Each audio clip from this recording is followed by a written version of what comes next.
일단 발표 소개부터 드릴게요. 제 이름 오영택이고요.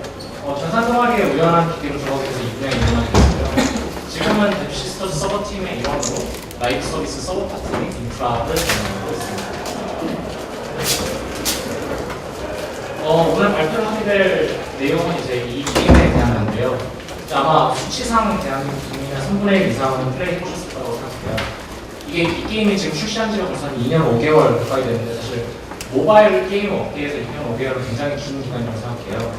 이렇게 긴 기간 동안 이제 유저들이 이렇게 지속적으로 즐겁게 플레이를 할 수 있도록 항상 콘텐츠를 새롭게 업데이트를 하고 있고요. 그리고 이제 최근에도 이제 얼음코드 편이라고 해가지고 업데이트를 한 게 있고요.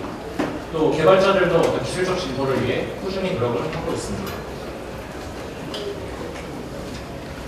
저는 이제 어떤 일을 할 때 그 목표의식이 굉장히 중요하다고 생각하는데요. 제가 게임 개발 쪽에 있다 보니까 게임 개발 목표는 뭘지 좀 고민을 많이 해봤어요. 이런저런 생각을 많이 했는데요. 이를테면 이렇게 맛있는 음식을 먹기 위해 가지고 대화를 할 수도 있고요. 참고로 이거는 실제로 저희 사리식당에서 평소에 먹는 음식들 사진을 찍고 아니 뭐 이런 맛있는 음식을 먹기 위해 가지고 열심히 돈을 버는 걸 수도 있어요. 이게 농담인데 너무 진지하게 지금 곤란하죠. 다시 돌아와서 이런저런 고민을 많이 했는데 제 나름대로 결론 낸 게 있어요. 이제 게임이라는 건 어떤 수많은 콘텐츠의 모임이죠. 집대성이죠. 그래서 유저들이 즐기는 실제 콘텐츠들이 있고요. 그래서 사용자들이 즐길 수 있도록 콘텐츠를 효율적으로 전달하는 것이 어떤 게임 개발의 목표라고 생각했습니다. 이제 이런 게임 콘텐츠는 뭐냐? 게임 콘텐츠는 뭐 아트웍이나 사운드, UI, 밸런스 데이터 이런 여러 가지가 있는데요.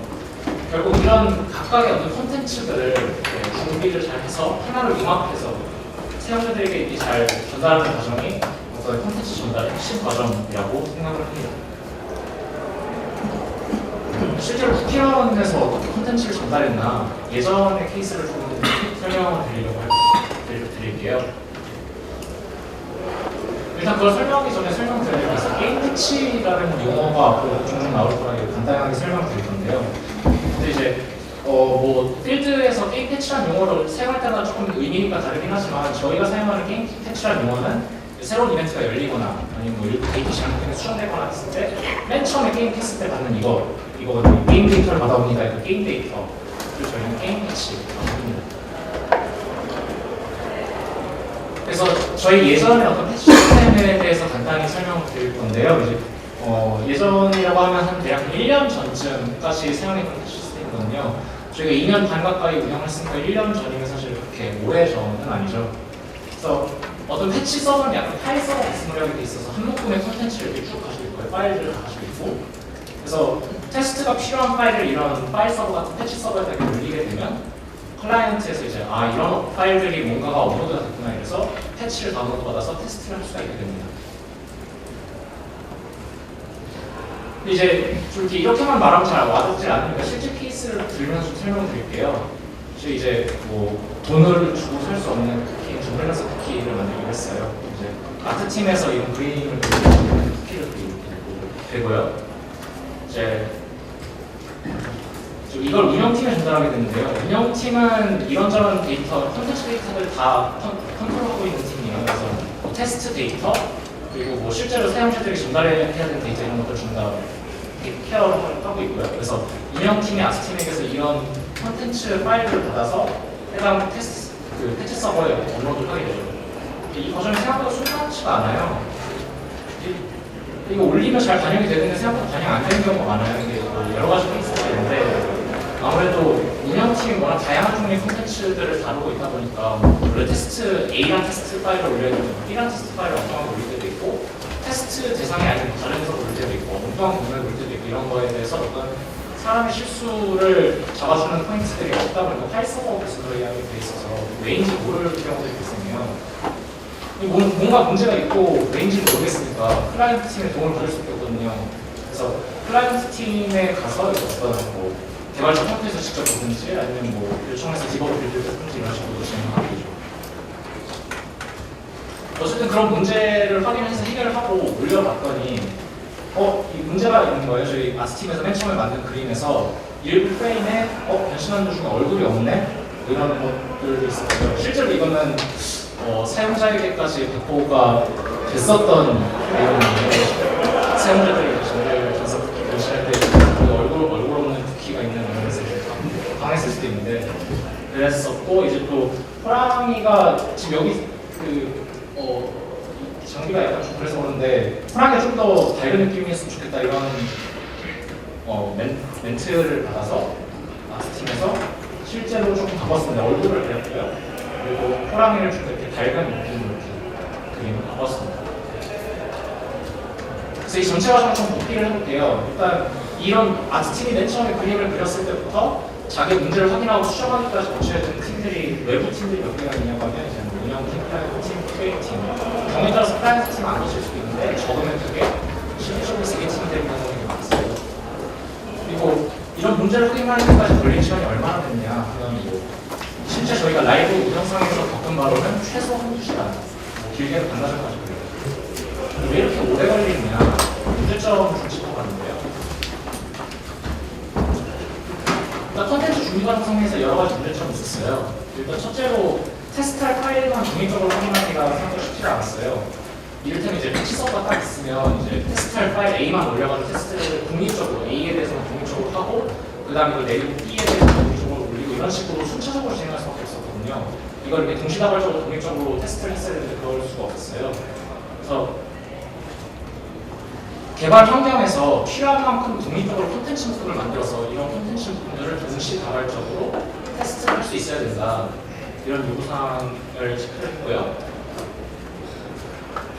또 이제 말씀드렸다시피 패치 서버가 약간 파일 서버에 가깝다 보니까 언제 어떤 콘텐츠를 올렸는지가 정확하지가 않아요. 뭐 어떤 파일들을 업로드했다는 있지만 이게 언제 업로드됐고 뭐 왜 업로드됐고 이런 것들이 상세하게 기록이 되어 있지 않아요. 그래서 뭐 어떤 걸 올렸는데 뭐 언제 업데이트한 게 이거 어떤 종류의 이유로 올라간 건 정확히 모르겠다. 이런 종류의 문제가 있었는데 이걸 해결하려면 아무래도 콘텐츠가 전부 하나하나 매번 테스트되는 것들 하나하나가 전부 다 콘텐츠가 전부 다 관리가 돼야 되고 변경점이 명확하게 파악이 돼야 되죠. 또 이런 문제도 있었는데요. 이제 뭐 테스트를 하고 난 다음에 A라는 파일을 갖다가 먼저 테스트한 다음에 B라는 테스트를 하려면 원래 상태로 돌려야 이제 A와 B가 동시에 테스트해가지고 이제 혼동이 된 상황을 막을 수가 있거든요. 근데 그거를 돌리려고 하니까 A가 올리기 전에 먼저 A의 원래 파일을 가지고 있다가 A가 올라가고 테스트 다 끝나간 다음에 도움을 이런 불필요한 과정들을 거쳤어요. 그래서 이런 문제를 해결하기 위해서는 콘텐츠 묶음을 손쉽게 리셋을 할 수 있어야 되죠. 이제 마지막으로 이제 바뀐 적이 없는 파일이 올라와서 혼동을 유발하게 되는데요. 말씀드렸다시피 파일 서버 구성을 하게 되어 있는데 사람들의 실수가 이렇게 좀 필터링이 안 되는 문제가 있었어요. 그래서 어떤 파일들을 이렇게 업로드를 하면 업로드하는 쪽쪽 다 받아줬거든요. 그래서 뭐 파일을 분명히 5개를 업로드 해가지고 뭐 콘텐츠 업데이트를 했는데 이상하다, 분명히 이거는 바뀐 게 하나밖에 없는데 왜 도대체 5개씩 업로드를 했지, 이런 상황들이 발생했거든요. 이런 상황을 해결하기 위해서는 이제 최소한의 변경점만 반영을 해야 되고 사람 실수를 여기는 차단하고 패치로 생성할 수 있어야겠죠. 그래서 필요한 것들 한번 정리해봤는데요. 이제 사실 여기 계신 개발자분들은 아마 이런 걸 해결할 수 있는 어떤 프로그램 하나를 알고 계십니다. 혹시나 아직 잘 모르실 분들을 위해 가지고 조금 힌트를 드려볼게요. 일부 표현을 좀 바꿔봤는데요. 컨텐츠 묶음을 브랜치라고 했고요. 컨텐츠를 파일이라고 했고 버전 관리 이런 용어들을 사용되겠죠. 이쯤 되면 이제 어느 정도 아시리라 생각하는데요. 바로 깃입니다. 깃은 이제 이런 요구사항들을 전부 만족할 수 있는 프로그램이라고 저희가 생각했고 이거를 사용해서 새로운 시스템을 만들기로 합니다. 새로운 시스템이 어떻게 작동하는지 간단하게 설명을 드리는데요. 이것도 이제 사례를 통해 가지고 설명을 드릴게요. 일단 한 클라이언트가 한 브랜치 있는 콘텐츠를 쭉 따라간다. 이런 식으로 되어 있고요. 그래서 테스트 클라이언트가 이제 문제가 되는 정글 전사 키를 확인하기 위해서 정글 브랜치라는 걸 까서 이 브랜치를 바라보게 되고요. 이거 테스트해 보니까 얼굴이 없네. 확인하게 되죠. 그럼 이제 수정된 내용 이 파일을 커밋을 하고 업로드를 하게 됩니다. 그러면 이제 이 브랜치의 가장 최신 커밋이 A가 아니라 B가 되게 되죠. 테스트 클라이언트가 접속을 했을 때 이제 뭔가 새로운 데이터가 있네 이런 거를 서버에서 알려주게 됩니다. 클라이언트는 이제 정글벤치가 이제 정글벤치를 나는 정글벤치를 보고 있어라고 서버에 알려주고 이게 정글벤치의 최신이 이거야라고 알려주기 때문에 내가 A가 아닌 B까지 가야 되겠구나 이걸 알게 되죠. 그럼 이제 A에서 B로 가는 패치를 요청하게 됩니다. 그러면 서버에서 내려준 A에서 B로 가는 패치를 받게 되면 클라이언트 A의 문제되는 파일이 더 씌워지고 정글 파일이 생기게 됩니다. 이게 실제로 어떤 식으로 작동하냐면 이렇게 브랜치가 하나가 아니라 여러 개가 존재하고 동시다발적으로 그 개발이 이루어지고 테스트가 이루어지게 돼요. 그래서 원래 말씀드린 정글 브랜치뿐만이 아니라 저기 이제 이번에 최근에 업데이트한 어른파벨 편의 어른 타이틀 맨 처음에 들어갔을 때 나온 이미지도 스케치 같이 되어 있었는데 이렇게 좀 더 구체적으로 그리고 테스트를 해서 오케이 이거 괜찮다라고 판단을 하면 마스터 브랜치에 이 해당 내용을 반영한 식으로 컨텐츠 준비가 진행되게 됩니다. 그래서 이런 것들을 위해서 저희가 뭘 만들었는지 좀 정리를 해봤는데요. 일단 첫 번째로 필요한 게 패치 파일 서버인데요. 그래서 어떤 컨텐츠가 어떤 깃 원격 저장소에 있기 때문에 이 원격 저장소에서 최신 내용을 이렇게 항상 이렇게 받아와야 되고요. 싱크를 해야 되고 그리고 클라이언트가 어떤 브랜치에 어떤 게 최신 커밋인지를 알아야 이게 패치를 요청하기 때문에 브랜치의 최신 커밋이 뭔지를 항상 알려줘야 되고요. 그리고 이제 요청받은 커밋 AP에 대해서 여기서 여기로 가는 패치를 줘 이렇게 하면 이거를 패치를 달라진 파일들을 전부 다 압축해가지고 내려주게 되죠. 두 번째로 Git 웹 클라이언트인데요. 아무래도 컨텐츠를 개발하고 테스트한 사람들은 개발자가 아니다 보니까 Git이라고 하는 어떤 소프트웨어에 기본적으로 익숙하지 않아요. 그래서 비개발자들을 위해서 어떤 특정 브랜치를 정하고 여기다가 파일들을 업로드하면 이걸 커밋해가지고 푸시해주는 그런 시스템이 필요했고요. 기존에 어떤 장고 베이스로 되어 있는 그 쿠키 오븐 게 있어요. 여기다가 구현을 그리고 마지막으로 콘텐츠를 배포하는 시스템인데요. 이제 실제로 사용자가 어떤 패치들이 필요할지 미리 체크를 해서 이 패치 파일들을 생성한 다음에 CDN을 통해서 이 패치 파일들을 배포를 해야 실제 사용자들이 패치를 받을 수 있겠죠. 이런 시스템을 어떤 식으로 사용하는지 순차적으로 일단 설명을 유스 케이스를 좀 넣어봤는데요. 일단 운영팀이나 콘텐츠 제작팀이 Git 웹 클라이언트를 통해가지고 필요한 콘텐츠들을 업로드해서 컴퓨터에 됩니다. 그럼 해당 올린 파일들은 이제 패치 시스템에 자동으로 동기화되게 돼요. 이 과정에서 GitHub의 웹훅이라는 기능이 사용되는데요. GitHub의 웹훅은 이제 GitHub에서 어떤 특정 이벤트가 발생했을 때 이를테면 저장소에 커밋이 그러니까 어떤 리포에 새로운 커밋이 올라왔든지 이런 이벤트가 있을 때도 팁을 해줄 기능이에요. 그래서 이걸 이용해서 패치 시스템이 자동으로 항상 최신의 콘텐츠 커밋을 다 패치하게 되고요. 이후에 이제 운영팀, QA팀, 콘텐츠 제작팀들이 테스트 클라이언트를 가지고 패치 시스템을 접속하게 되면 원하는 브랜치를 골라서 콘텐츠를 테스트를 해볼 수 있게 됩니다. 검증이 끝난 콘텐츠는 이제 테스트를 해가지고 중간 검증이 완료된 콘텐츠는 패치 시스템에서 CDN을 통해 가지고 실제 사용자들에게 배포까지 진행이 되죠. 그래서 전체 그림을 보면 이와 같습니다. 이제 운영팀 콘텐츠 제작팀이 처음에 커밋을 원하는 테스트 파일을 올리는 것부터 시작해가지고 이게 동기화되고 테스트를 한 다음에 그 다음에 업로드하고 실제 사용자들에게 전달되기까지 전체입니다. 이제 새로운 시스템이 어떤 것들을 만들어졌는지 좀 설명을 드릴게요. 이걸 처음에 이런 걸 만들어야지 생각했을 때 어떤 걸로 만들까 고민을 좀 많이 했는데요. 일단 어떤 것들이 필요한지 좀 정리해봤어요. 기 저장소를 코드로 조작할 수 있어야 돼요. 그리고 저장소를 바탕으로 어떤 패치를 내려주기 위해서 파일 생성해서 서빙할 수 있어야 되고요. 그리고 마지막으로 이제 아까 전에 말씀드린 웹 클라이언트처럼 이제 콘텐츠 관리를 쉽게 만들어줄 어떤 프론트엔드 도구가 필요하죠. 이런 어떤 여러 가지 이질적인 요소를 결합할 수 있어야 되는데요. 여기서 저희가 썼던 건 파이썬입니다. 뭐 다른 장점들은 다 알고 계실 테니까 뭐 차치하더라도 저희 개발 속도가 빠르다는 이슈는 되게 저희가 굉장히 중요했는데요. 저희가 이거를 만들 때가 작년 6월 정도 됐는데 이거를 작년 7월 초까지 반드시 넣어야 되는 상황이었어요. 7월 중하순에는 엄청나게 큰 대규모 업데이트가 예정돼 있어가지고 진짜 일정을 쥐어짰더니 한 달 정도가 나오더라고요. 그래서 이거 한 달 동안 할 수 있을까 하면서 얼마나 사람들이 투입될 수 있는지 봤더니 개발자 2명, 그것도 이제 개발자 2명도 저 포함해서 2명인데 이제 온전히 이것만 개발할 수 없는 상황이 있어요. 다른 것도 동시에 진행돼야 되는 상황이었죠. 그래서 이런 거를 빨리 개발하려면 아무래도 파이썬 좋지 않을까 해서 그 다음에 파이썬을 선택하게 됐습니다. 그래서 앞서 말씀드린 어떤 요소들을 구현하기 위해서 라이브러리들을 사용했는데요. 일단 파이깃2라는 라이브러리를 사용했습니다. 이건 이제 Git을 코드로 조정하기 위해서 사용했던 라이브러리고요. libgit2라고 하는 어떤 C로 된 Git 구현체에 기반을 하고 있습니다. 그래서 libgit2 자체는 GitHub에서도 사용하고 있을 정도로 굉장히 대중적이고 잘 사용하고 있고요. 사용을 위해서는 뭐 블럭이라든지 트리라든지 오브젝트라든지 이런 내부를 좀 잘 이해를 해야 돼요. 그래서 혹시나 궁금하신 분들을 위해 가지고 링크 하나를 넣어놨고요. 그리고 뭐 Git 내부 구조 뭐 발표 자료 이런 거 검색해 보시면 되게 한글로도 자료가 되게 많이 있더라고요. 그래서 참고하시면 되겠습니다. 참고로 이게 파이깃2가 좀 문서가 불친절한 건 좀 감안하셔야 되고요.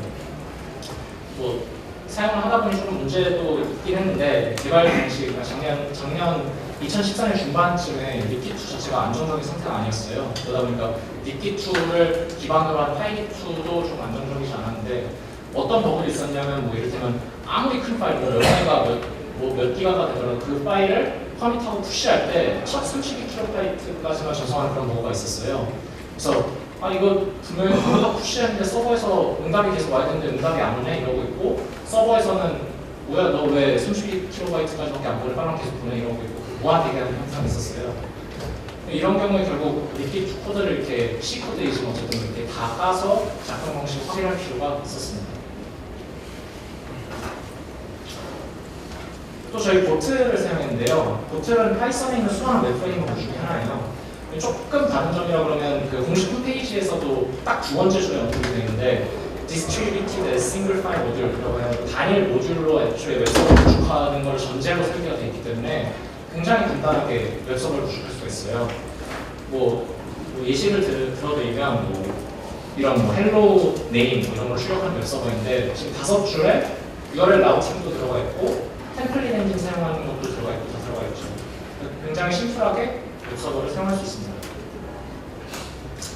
이 예시만 드리면 공식 홈페이지에서 그대로 가져온 걸 너무 날려먹는 것 같아서 좀 더 다른 예시를 좀 만들어봤는데요. 저희가 이제 파이깃2를 사용해가지고 어떤 패치 파일 생성한다고 말씀드렸죠. 그래서 실제로 파이깃2를 사용해서 웹서버랑 같이 붙여가지고 어떤 기 저장소에서 어떤 브랜치의 최신 리비전을 출력하는 웹서버 예시를 조금 넣어놔봤어요.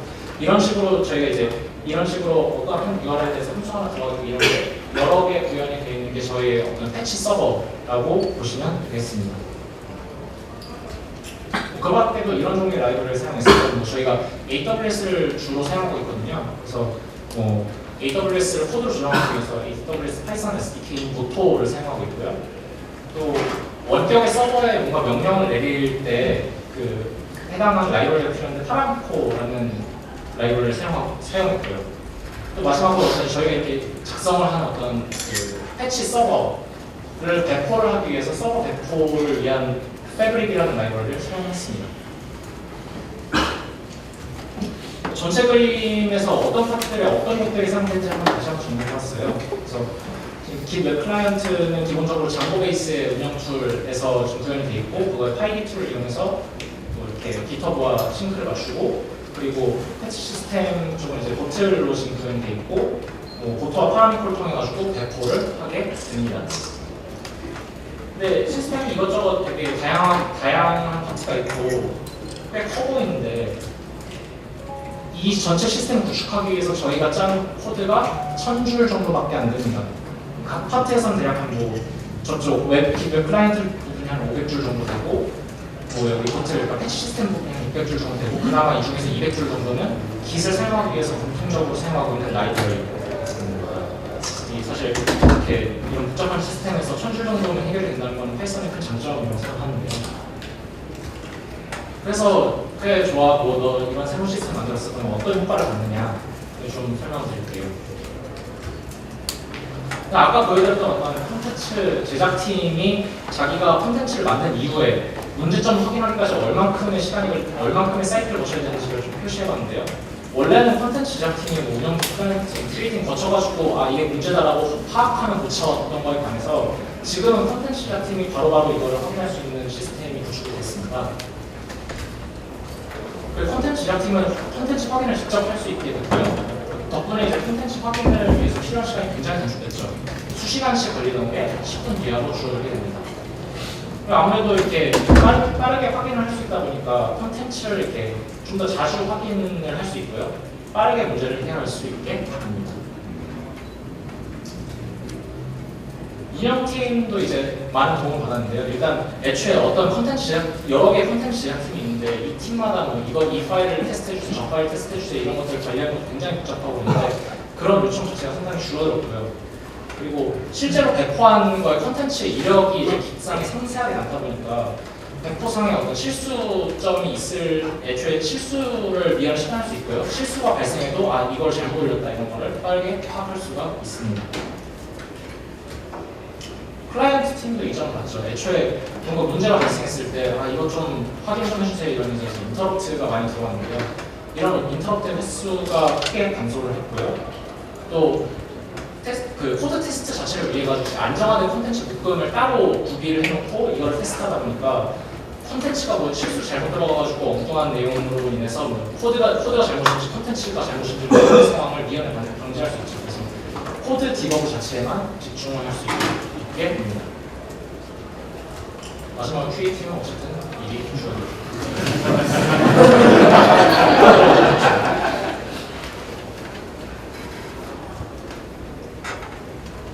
그래서 지금까지의 경험을 토대로 해고를 하고 마무리를 지을까 합니다. 뭐 여러 가지 포인트가 있을 수 있는데 일단 3가지 정도는 정리해봤어요. 하나하나 설명을 드릴게요. 일단 베이스 시스템으로 깃을 쓰는 게 좋은 선택이었냐 좀 고민을 해봤는데 일단 저희가 개발을 할 때는 이제 공통적인 개념들이 되게 많았어요. 브랜치 아니면 뭐 파일들이 이게 버전 컨트롤이 된다는 점, 이력이 잘 남고 명확히 바뀐 파일들만 커밋이 된다는 점, 이런 공통적인 개념을 가져다 쓸 때는 굉장히 편했고요. 근데 아무래도 이 시스템 자체가 좀 복잡하다 보니까 부수적인 개발 분수가 많이 들어갔어요. 그리고 아까는 말씀드린 MD2 관련된 버그 부분들도 좀 있었고요.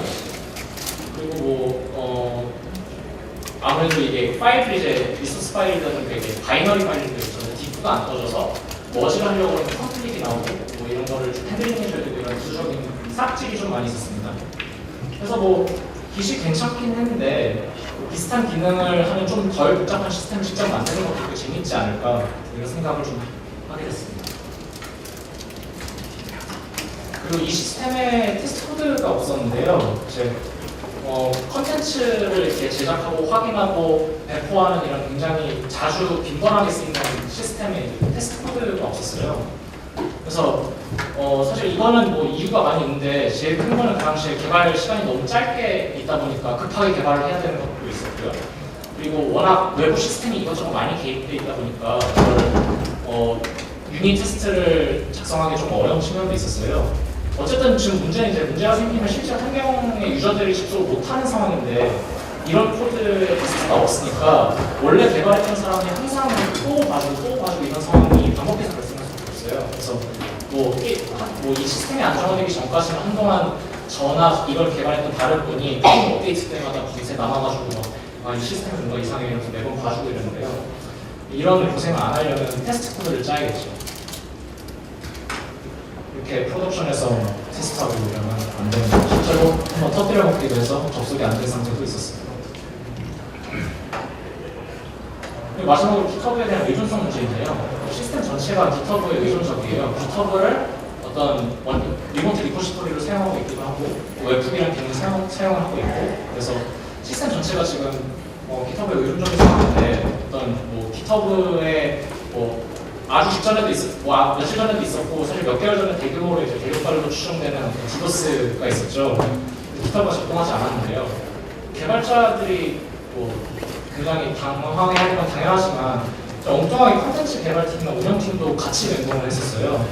뭐 이거 지금 빨리 바꿔가지고 지금 빨리 프로덕션 지금 사용자들한테 배포를 해야 되는데 이걸 못 하고 있으니까 지금 굉장히 갑갑한 상황이죠.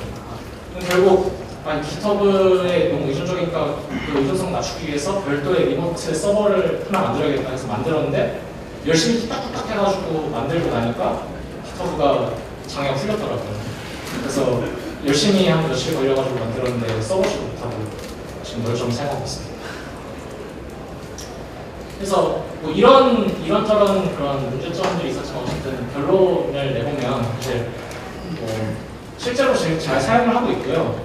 여태까지 한 200회 이상, 크고 작은 업데이트 포함해가지고 200회 이상 배포를 했고 총 전송 트래픽은 6PB 이상이에요. 이거는 이제 좀 보수적으로 잡는 거고 이거보다 훨씬 더 클 거예요.